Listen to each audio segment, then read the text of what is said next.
Hello YouTube, my name is Tyler and this is some sort of reading vlog situation. First I will apologize, my hair is looking a little bit crazy. I bleached it today but I have not gotten around to actually dyeing it. I have spent so much time this week watching C-SPAN and the elections for the Speaker of the House. I think I have spent 20 at least hours watching this, so I have not done a ton of reading. I've just been very wrapped up in that. However, I did manage to finally finish a book. It is January 6th, I can't remember if I said that already, and I have finished my first book of the month and of the year. I finished Don't Read Poetry, a book about how to read poems by Stephanie Burt. I picked this up on a whim sometime in December. It's been maybe November, I don't know. It's been renewed at least once. It has taken me forever to read this. I started reading it after Christmas and it's just taken forever. There's a bunch of reasons why it has taken so long. I'm gonna give it 3 stars. I still don't feel like I came out of this fully knowing how to read poems. Like, I don't feel like I'm better equipped at reading poems. I felt like I was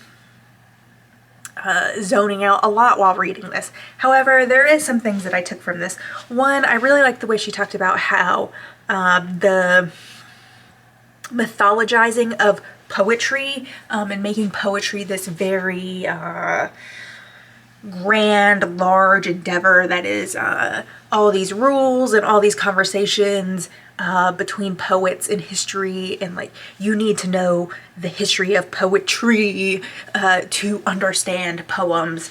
It's just not, it's like an artificial boundary.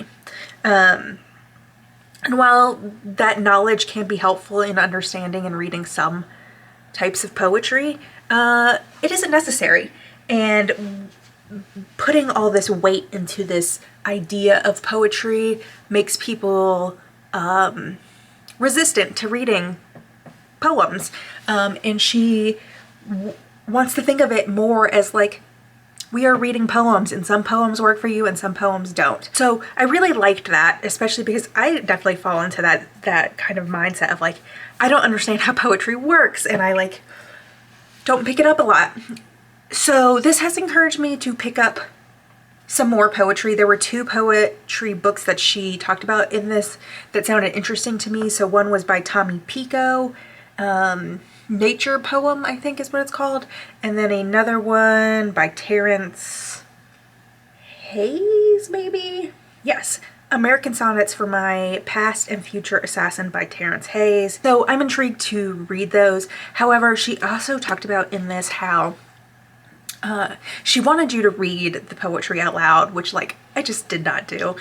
So I think I'm gonna actually read those books alongside the audiobook because I think that's part of why I struggle with poetry is like hearing it and making it click in my head. I feel like so often it just kind of like just kind of goes in one ear and out the other, and like I haven't grasped it or made the connections, which makes it hard to understand like what is this poem about? So I think I'm gonna do conjunction, physical and audio reading of those poetry books and see if that helps me understand them better. So while this was only 3 stars, I do feel like it opened some doors. It helped encourage me to read a little more poetry this year. So yes, that is the first book of the year. I will see y'all in a little bit with hopefully another book and hopefully not bleached roots. All right, bye. Hello, it is January 7th. I return with actual blue hair. I have finished a book. I have finished listening to Unmask Alice, LSD, The Satanic Panic, and the woman behind the imposter behind the world's most notorious diaries by Rick Emerson. I'm gonna give this 4 stars. It was a good listen. I spaced it out a little bit longer than I would have normally. It took about a week to listen to. It's not that long, it's like 10 hours. But I've just been distracted by other things, and I wanted to savor it, which is a rare thing I do with a book that I'm enjoying. But the two other books I was reading, the poetry book was a slog. I might be DNFing my first attempt at Jeffuary, The Marriage Plot by Jeffrey Eugenides. So like those two books I'm struggling with. Well, one of them I'm done with now. So I was savoring Unmask Alice because I was enjoying it. You know, it wasn't like 5 stars blow me out of the water, but I had a good time listening to it. I probably will buy my own copy of it. I really enjoyed how this kind of tied together some of the other satanic panic adjacent things that I have read. It talked about Sybil. It talked about shoot, there was something else that it talked about that I had read. I mean, obviously, Go Ask Alice. Beatrice Sparks is just like a piece of work. All the lies, just so much of it. And the fact that like no one like fact checked her until like much later in her career is amazing.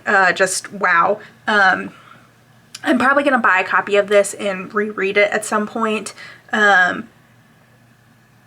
Just because I think I would like it in physical form, but it'll probably have to wait until there's some sort of hardcover sale. I know Barnes & Noble does sales like that somewhat regularly, so I'll probably have to wait until then, just because I don't want to pay full price for it, but I would like to have a copy. I thought it was interesting, the Jay's Journal, that's the second book she put out after Go Ask Alice, and that whole story is like completely fucked up. A kid who killed himself, his mother brought her his diaries and hoping that it could help other families, and she just like, what she did to Alden was just awful. But it was interesting to see how people in Alden's town, even though his name was changed to Jay and she supposedly anonymized his journals, the people in his town knew immediately who this was about, which is something that also happened in Sybil. The way it was anonymized, Sybil, the people in her town knew who the book was about, which is just really interesting.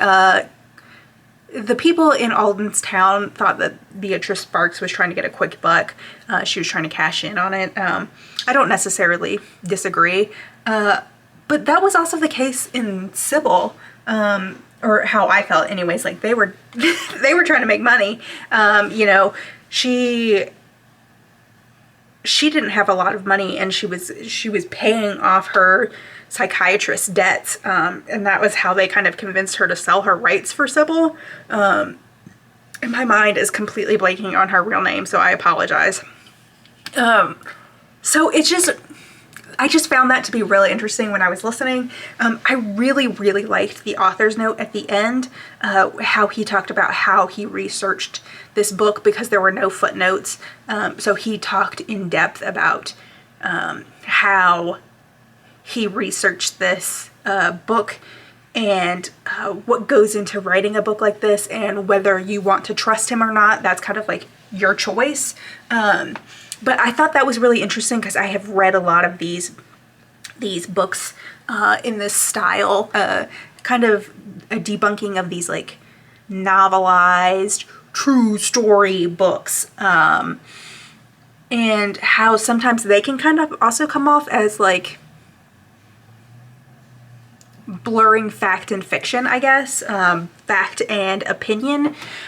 So I really appreciated that, just because I have read a lot of those things recently, and how one would go about researching it and what their sources actually are. He also gets into like what is assumed to be the real Alice, who Beatrice Sparks based her story on, which was interesting. the very last chapter before the author's note is also like a catch up on like, where are all these people now? Which actually, I don't think I've read very books like that before, where like it literally felt like a movie where it's like, you know, the credits are rolling, but you're also like, and this person did this next year. The end of Legally Blonde, you know, where they're like, and Emmett is gonna propose to Elle tonight. Like, it was giving me that kind of vibe, but I enjoyed it. Overall, really enjoyed it. There wasn't anything that like really just like absolutely blew me out of the water, which is why it's not a 5, but I really enjoyed this. Good book to start the month off on. All right, I will see y'all later, maybe with a DNF. I don't know, we'll see. Hi, I am back. It's the same day. It's, I don't know, a half an hour since I recorded my last clip. I'm just here to confirm I am DNFing The Marriage Plot by Jeffrey Eugenides. I think my plan is to do a whole Jeffuary vlog, so my thoughts and why I'm DNFing it will be in that video, but I just wanted to come back and confirm that it was happening because I mentioned it in my last clip. So yeah, it's a no-go for me. Hi, it is January 9th and I have finished a book. I have finished Nobody is Protected: How the Border Patrol Became the Most Dangerous Police Force in the United States by Rhys Jones. Rhys Jones is a geographer at the University of Hawaii, and I've followed him on Twitter for a long time. And so I saw this at my library. Honestly, it might have been November at this point. I've had this book for a while. And the second renewal ends Wednesday of this week. It is Monday. So once I finished the poetry book, I sat down and started this. And I just have to say 5 stars. It's been a while since I have read a nonfiction book as readable as this. Something I wanted to keep reading. Like, it was the only thing I wanted to read. And you know, that's not necessarily the fault of the other nonfictions I have been reading. You know, there's lots of reasons for why I'm not compulsively reading every book. And you know, it's not always a sign that a book is bad if I'm like reading a whole bunch of other stuff at the time. But I just wanted to keep reading this. You know, it's not super long. If you don't count the endnotes, it's like 250 pages, I think. So it's not like a super long read, but it's just really, really good. I want to read a section from the conclusion just because I feel like it kind of really sums up what this book is about and what it accomplishes. Let's see if I can find it quickly. In the end, despite all the changes in American society and the almost 100 years since the Border Patrol was established, there has been continuity in the actions of the agents themselves. The Border Patrol was founded to enforce racial rules for entry to the United States.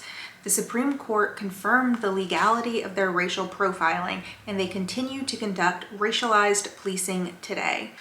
So that like really just kind of sums up the 3 parts that this book goes into. So there's like an intro, and then the first part is about the history and founding of the Border Control, the roots that, not a huge like policing history in here, but how it connects to the history of policing, and the organizations that the Border Patrol pulled from and started from.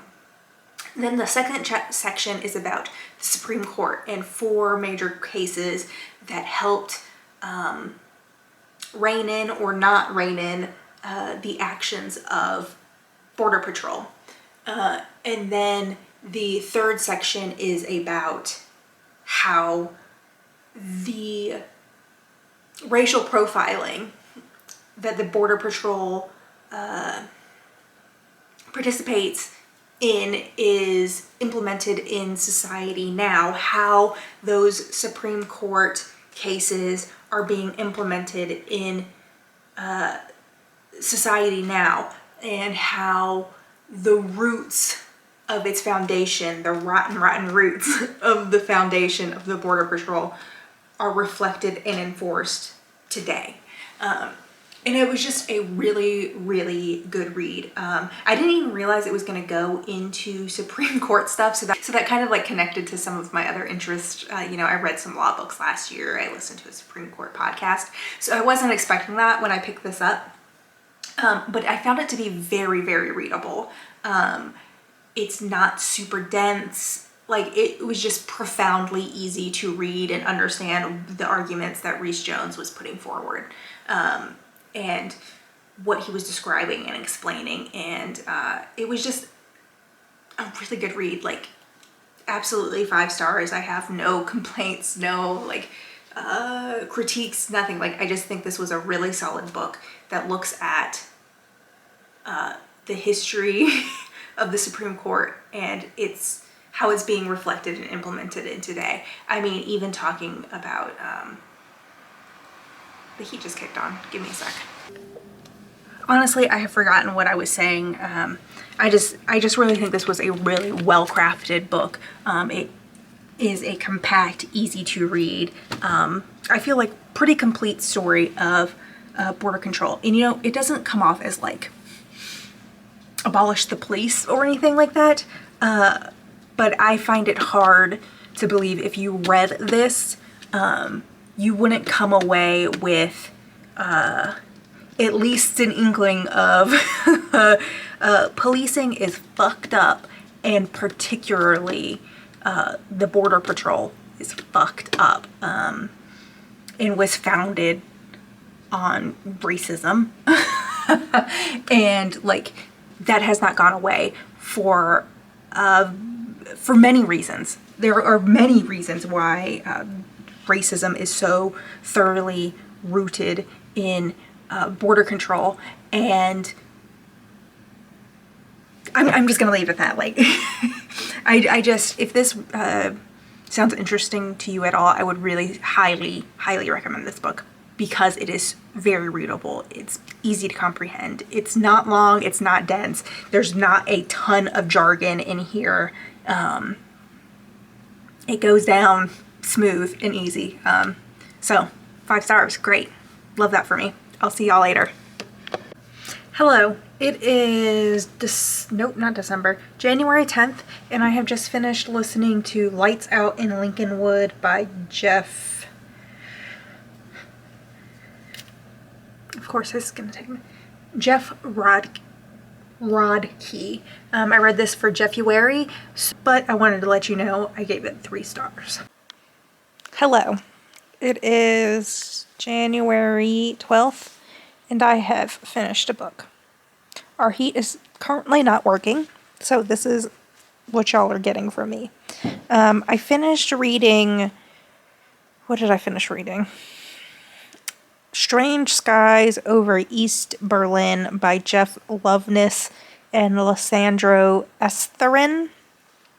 I read this for Jeffuary, so you're not going to get a whole lot of chatter about it from me. I gave it 3 stars. It was okay.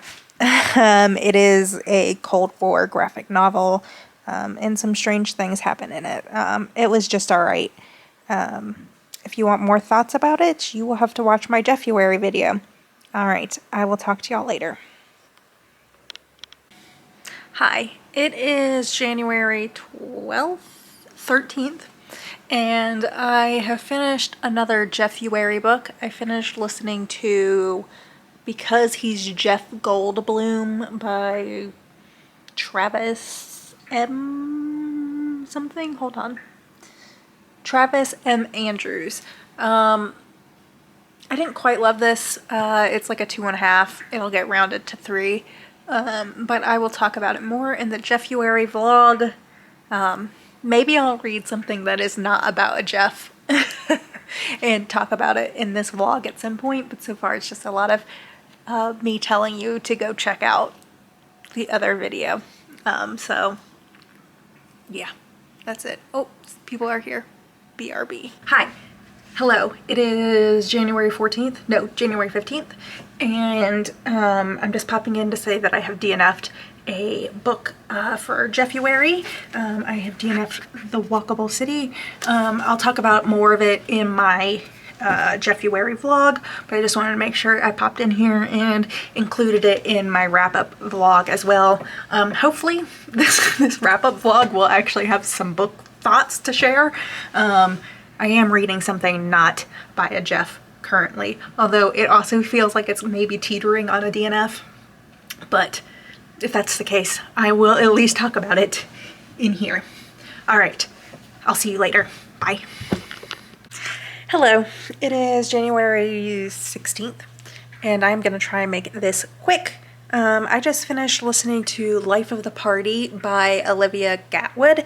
This is a collection of poems about, it's a lot of things. The main heart of this book of poetry is about true crime, but in a way that it is talking about why women gravitate towards true crime, things like how we see ourselves, women see ourselves in true crime, and maybe why we do that. But it's also looking at true crime from a personal angle, violence that is perpetrated against women in our daily lives through experiences that she has had, but also I assume some of these are also fictionalized in some capacity. It looks at the media circus, I don't know, how the media looks at crime, and there are two poems that really highlight this. There is one poem about John Benet Ramsey that is used, that is written by using only lines that were in a People magazine article about John Benet.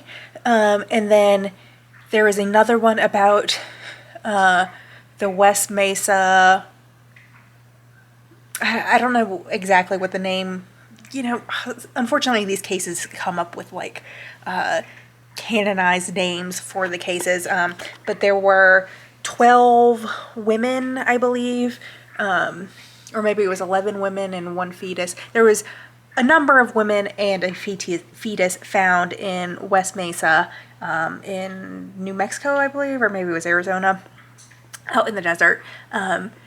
And most of these women were sex workers or women that are not highly valued in society, and they had been missing for a very long time before their bodies were found in the desert. And so Olivia also writes a poem about them using lines from news articles about these women.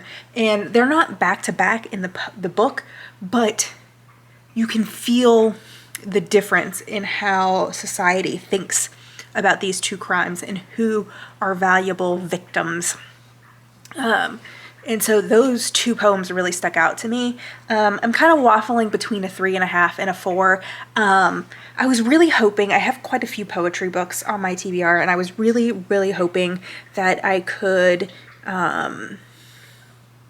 listen to an audiobook and read a poetry book at the same time, because I'm I find it valuable to hear the poetry, but I want to match it up with how the poems look on a page. However, literally every single book that I have added to my TBR, one of them doesn't exist at any of my libraries. All the others are either only in physical form or only in audio form. And even across my libraries, I can't mix and match across my libraries. I can't pick up an audiobook at one library and a physical book at a different. Only one library will have one of these books, or if multiple libraries have it, they both have the same version of it. So I'm upset that I can't do the work with poetry that I am hoping. So I can't tell if some of the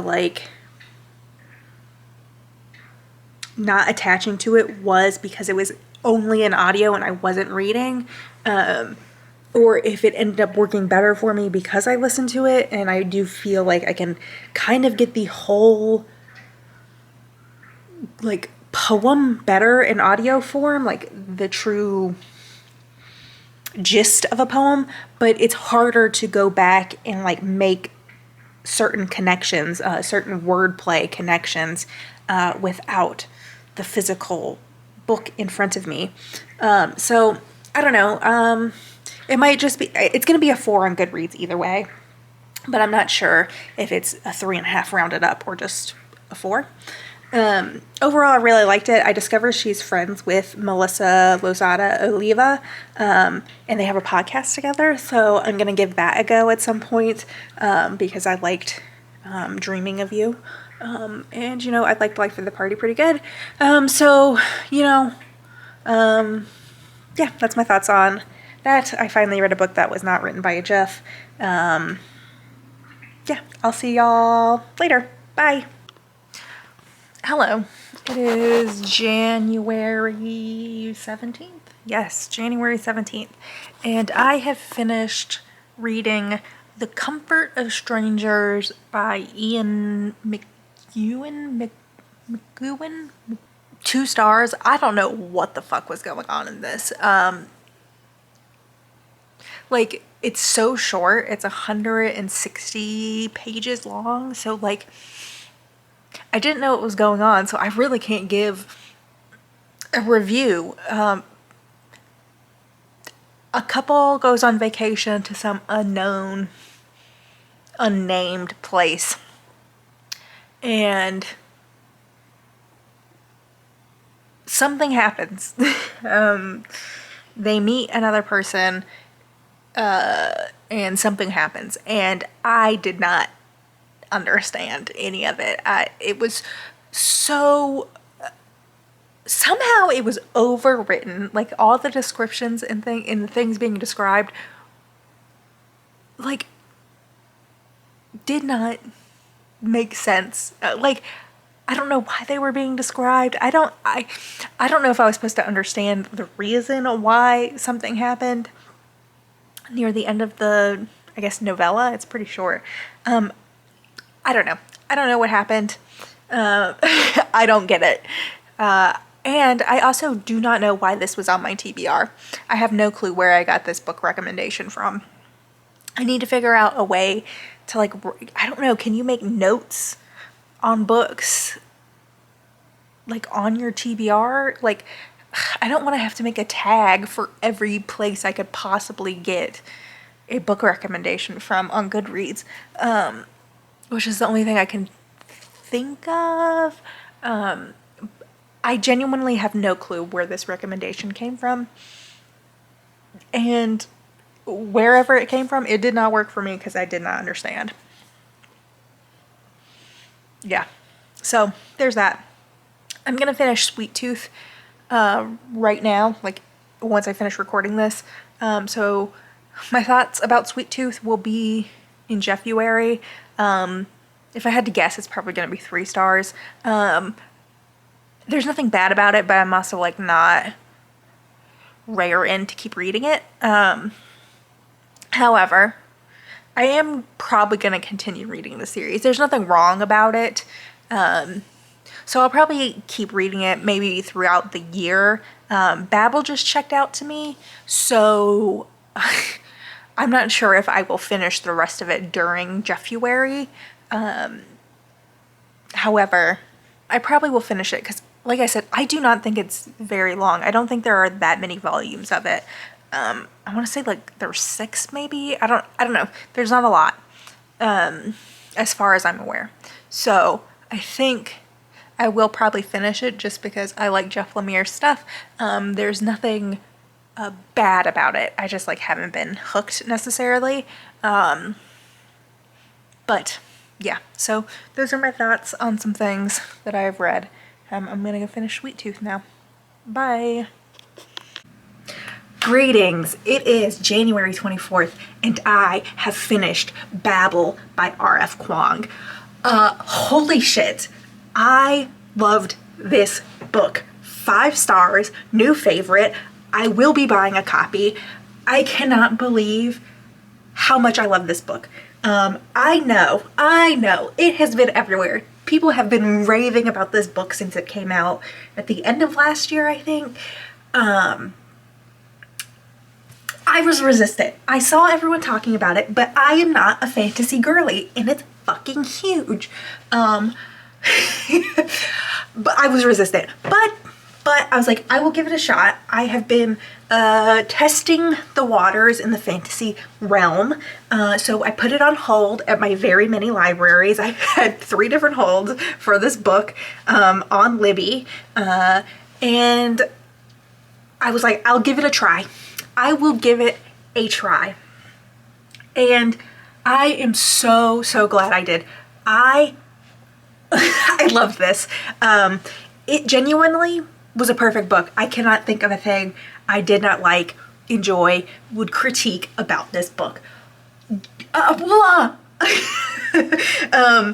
So if you have not heard about this book somehow, this book is about 1830s, 1840s England, which was one of the things I was afraid of. That's very old. I don't like I don't like historic stuff. Typically, 1960s, 1950s is usually kind of where I draw the line for my older things. So this was very much outside of my comfort zone. However, this felt timeless. I cannot explain it. It did not get super like technical, is how I want to describe it. Like, you could, as it went on, you could see a little bit more of the historic details. You know, there's they have to take boats places. You know, there was a little bit of like candles and things like that. But like, it wasn't just like constantly hitting you over the head to remind you that this is the 1830s, which is how I feel like with a lot of historic fiction. And, you know, I think that's why people read it. Like, they want the picture, they want to imagine the past. So all those little details help. I don't like that. I don't like, I just don't. That's very boring to me. I like how timeless this felt. Like, yep, exactly, Tiger Cat. And the fact that this is talking about so thoroughly, talking about colonialism, exploitation, capitalism, exploiting people from marginalized communities and their homelands, that is like a tale as old as time. Like, that is something that so thoroughly mirrors what is still happening today that it just feels timeless. It feels like it could be happening today. There's also the thing that, like, so the silver bars are kind of magical.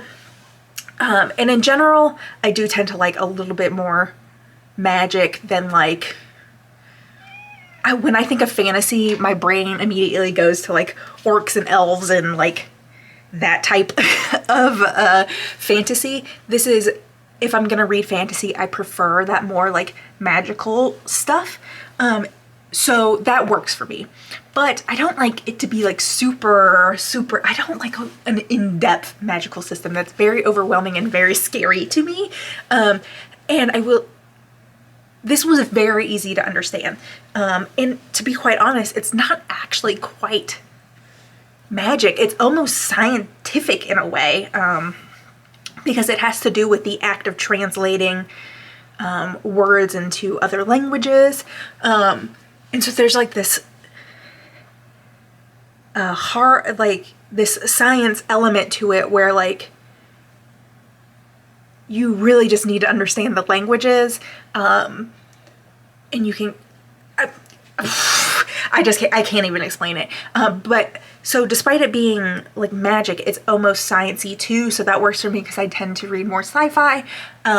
I mean, I would not describe this as sci-fi in any way, but I mean, that's how that magic ended up kind of working for me. And it was just very easy to understand and grasp like immediately. There wasn't like having to explain a ton constantly. Even though the book is huge, I like that it's not a series. I feel like this could have easily been like kind of in the style of Harry Potter, where every year at Babel was its own book. And I like that it didn't do that. So we just, like, the pacing was just perfect. We weren't spending too much time over explaining anything. You know, it starts with Robin being taken from China, and we kind of learn about the Society of what is it called? The Society of Translators? I feel like that's not right. But we learn about this community of people translating to do silver, like through Robin. And it just feels very natural. You're not spending too much time, like just, I don't know. It was just a perfect book. The pacing was perfect. I loved the cohort that he joined Babel with. It definitely has that dark academia thing because, I don't know, like a quarter in, I guess maybe, he gets to school, ends up going to Oxford, going to Babel, which is where people learn to become translators and work on the silver. And you're just, I don't know, it's just perfect. It's like, I literally cannot think of a thing to criticize. It was a perfect book. And I'm saying this as a person that does not read fantasy.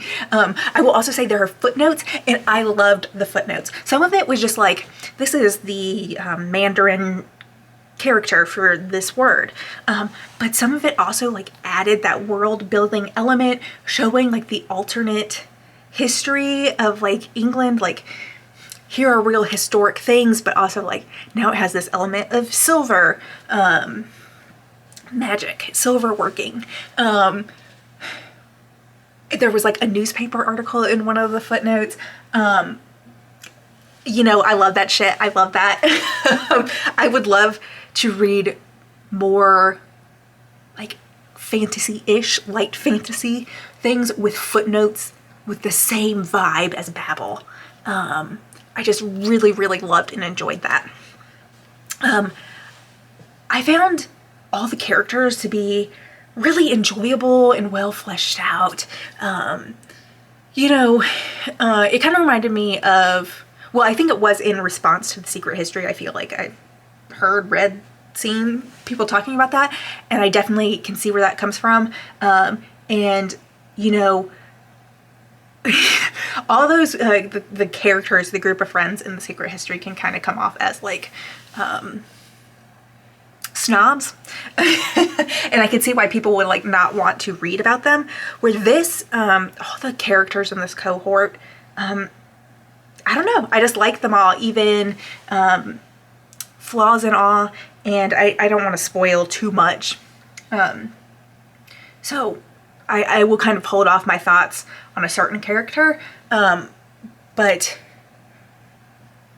I liked all that too. So like I could put myself in all of their shoes and understand all their points of view, and liked them, even for like their negative qualities.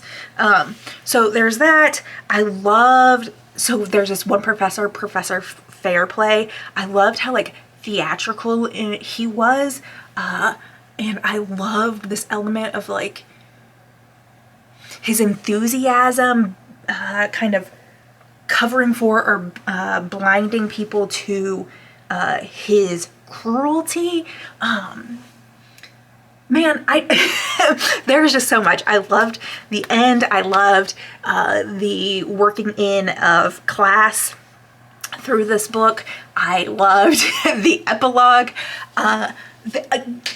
It's a perfect book. I'm gonna be buying a copy. I have talked about it for a very long time because it's so good. I'm just gonna check my journal because I did take a few notes, and I just want to make sure I took I mentioned all the things I wanted to talk about. Oh, there was this one part, I'm not going to be able to find it. So a lot of this book, not a lot, that makes it sound like it's happening constantly, but like because it's dealing with translation, there is a lot of sections where it's like, this word comes from this. And that's like where the magic comes from, like the difference or the loss of specificity between languages. And there was one specifically that was talking about the origins of the word anger, and it reminded me so much of one of my favorite passages in House of Leaves, where it talks about the etymology of passion and how we understand passion to be this one thing, but the root where passion came from was, I believe, a Greek word that meant like to suffer. There's this beautiful passage in House of Leaves by this, and there's this passage about anger that has like a similar vibe, and it just like hit me. So like there is just so much I loved about this, and I'm so glad I read it because I was so skeptical. There's just like so many things about it that seemed like maybe not my cup of tea, and I loved it. So if you have any other suggestions of books with like similar world building to Babel, like the footnotes, I would love that. I do think I'm going to give Poppy War a try. I had been thinking about it for a while, but it scared me. But I had such a fucking good time with Babel, and I recognize it's like a very different story. But the writing was so good. So I think I will give the Poppy War a try. And we'll see how that goes. But I am just so glad that I read this. It's starting the year out with like such a good 5-star. Feeling blessed. All right, I will talk to y'all later. Bye. Hello. I didn't bring my phone. I have no clue what day it is. The 26th, maybe? Anyways, if you watched my book haul, one of the books I hauled was a Grady Hendrix book that I was buddy reading with a friend. And in that video, I talked about how skeptical and resistant I was to reading Grady Hendrix's books. I know they're very popular, but there was just like something that was keeping me from trying any of his books. But the one I was most interested in was Horror Store, and so I was gonna buddy read it with a friend. However, maybe this was not the best choice to change my feelings and resistance to Grady Hendrix, because I'm DNFing it. Honestly, I think I would have DNF'd it sooner if I wasn't attempting a buddy read for this. So I read the first 4 chapters, I read 60 pages, I gave it a fair shot. I wanted to DNF at chapter 2. I wanted to DNF, I don't even know how far though. 20 pages in, somewhere around there, I wanted to DNF. But I was like, this is a buddy read. We DNF'd our first buddy read of the year. I really wanted to give this a fair shot, especially because I was already kind of resistant. So I was like, I'm going to try and push through this like awkward hump and really give this a shot.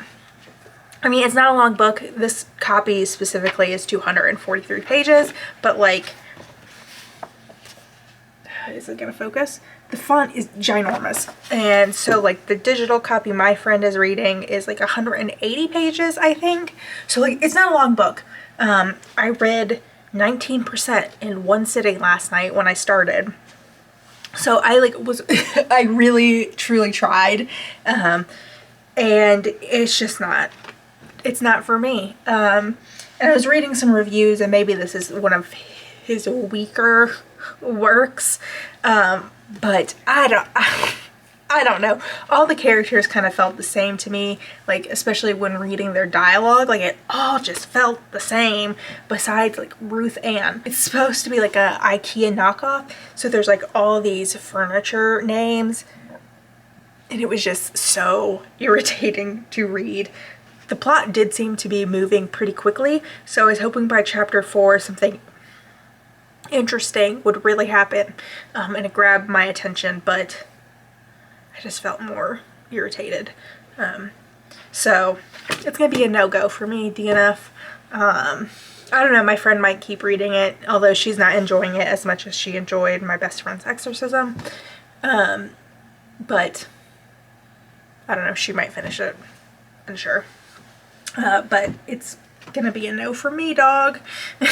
Why did I say that? Anyways, I will talk to y'all later.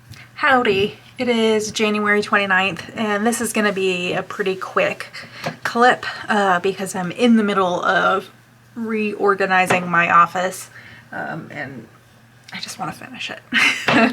Anyways, I just finished listening to I Know Why the Caged Bird Sings by Maya Angelou. I didn't love this. I'm gonna give it 3 stars. There wasn't like anything I hated about this. I don't know, it just didn't do a whole lot for me. The audiobook was narrated by Maya Angelou, and usually I love that.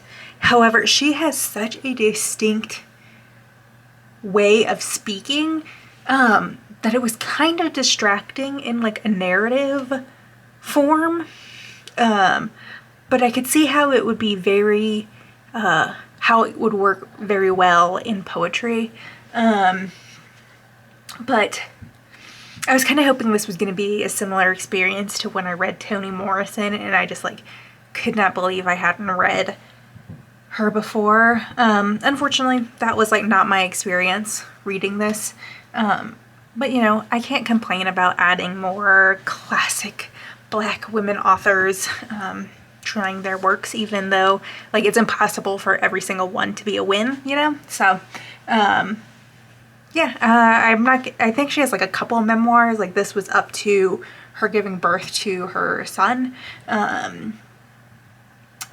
So I believe there are more memoirs, you know, I assume that come after that. But I don't think I will be continuing this series of memoirs, but maybe I'll try poetry or something. I don't know. But it's not high on my priorities. Anyways, I need to go finish my office, so I think I'm going to find some other new audiobook to listen to while I do that. Yeah, I'll see y'all later. Bye. Hello. It is the 30th of January. I'm just popping in real quick because I finished Sweet Tooth Volume 2 last night. I really don't have much to say about it that I didn't say about the first volume. I'm gonna keep reading, but it's still 3 stars. It's definitely very different than the TV show. I will probably finish the series. But I don't think I'm going to be doing individual check-ins for those anymore. I assume I'll finish it in February, and I'll just say that I have finished it and give the ratings for each of those, which at this rate, it's going to be 3 stars for every volume, but you never know. So that is my plan with the rest of Sweet Tooth. So I will talk to y'all tomorrow or on the 1st of February with stats for all my reading this month. All right, bye. Howdy folks, it is January 31st and I'm here to close out the month. This video is insanely long. When I put all my clips into the editor to start editing this last week, I remembered why I stopped doing these monthly wrap-ups. However, I just had a bunch of random videos that I needed to get posted in January, so that's just the way it ended up. But let's talk about the last book I finished this month, and then I'll give you my stats. I finished reading Death in Her Hands by Otessa Moshfegh. Really enjoyed this quite a bit. Gave it 4 stars. I did not like it as much as My Year of Rest and Relaxation. However, I did enjoy this quite a bit. As soon as I started reading it, I was very engaged. There's something about the way she writes that is just very internal, and it clicks for me. I could see how it does not work for people, but I'm just one of the girlies it works for. So the plot summary, like on the flap, makes it kind of seem like it's a mystery book, but it's not. It is about a lonely old woman. Her husband has died. She's moved to a new town and she has a dog, and she finds a strange note in the woods, and that note consumes her thoughts. What I really liked about this is I've talked about, I have an anxiety disorder, and the way this book like puts forward her internal thoughts really resonates with how my anxiety feels mentally to me.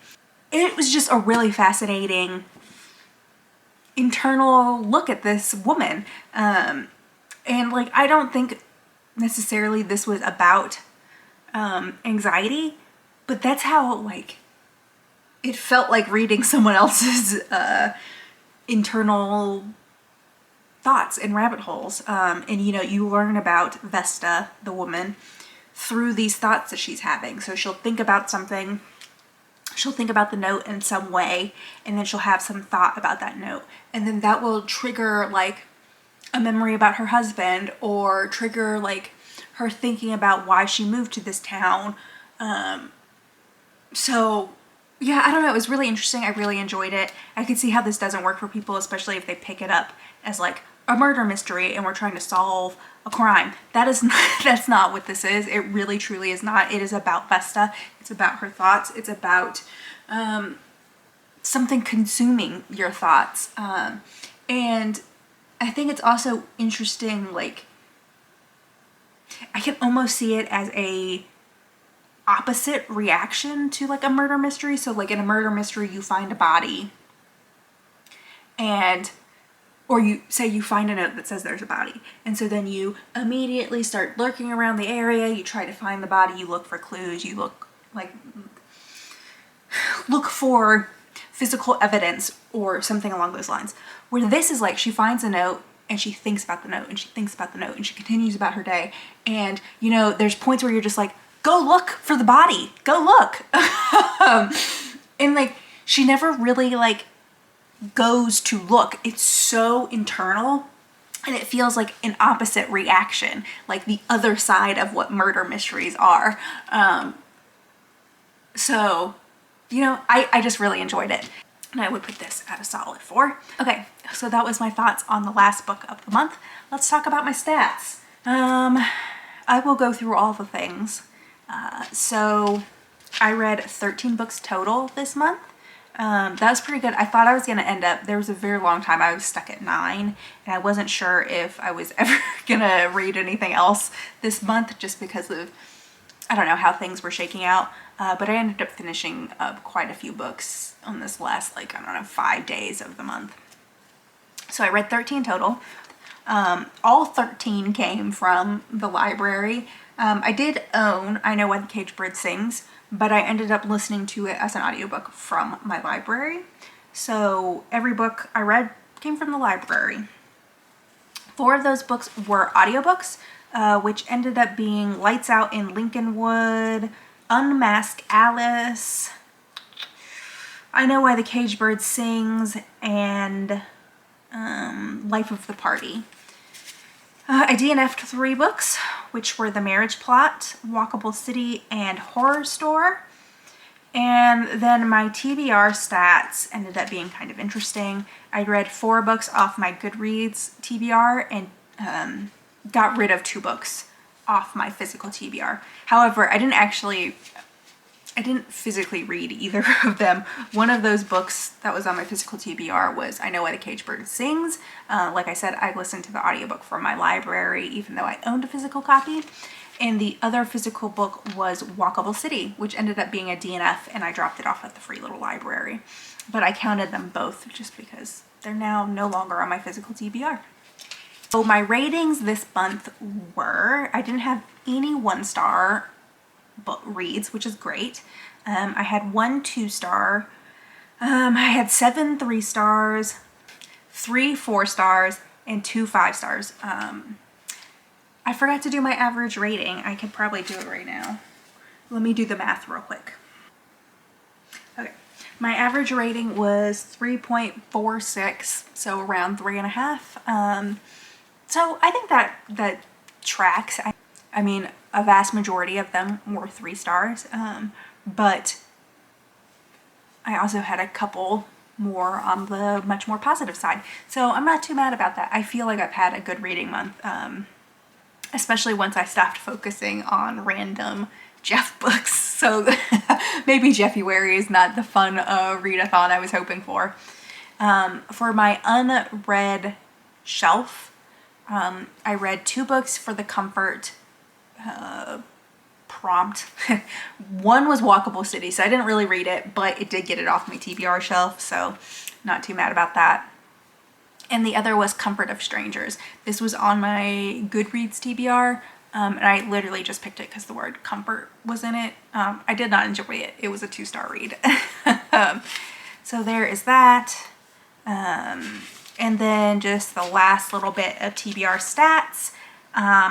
My Goodreads TBR shelf went from 120 to 124. It's January. People are putting up a lot of best reads in 2022 and like videos like that. So there's just been a lot of stuff that I have put on my TBR that was not on my radar previously. So there's just a lot of books to get through. But you know, I have been reading them. And then my physical TBR went from 18 to 17. So I read 2 books off of it, but I did buy a book this month. So yeah, those are the stats. My favorite read of the month, obviously, Babel. Absolutely loved it. Perfection. Probably one of my favorite books. Would not be surprised. I expect it to be in my top 3 favorite books for the year, unless I have like an absolutely spectacular reading year. But really, really glad I read that. Loved it. And then The Comfort of Strangers was my least favorite. It was the lowest rated. It was 2 stars. It was a novella. It was, I don't know, somehow overly written and boring despite being under 200 pages. So that is my reading for the month of January. I believe February should be back to more normal weekly vlogs instead of this ginormous end of the month wrap up. I'm expecting to get back into the weekly wrap-ups. But if you watched all this, God bless you. I really appreciate it if you somehow watched this entire video. I will see y'all next week. Bye!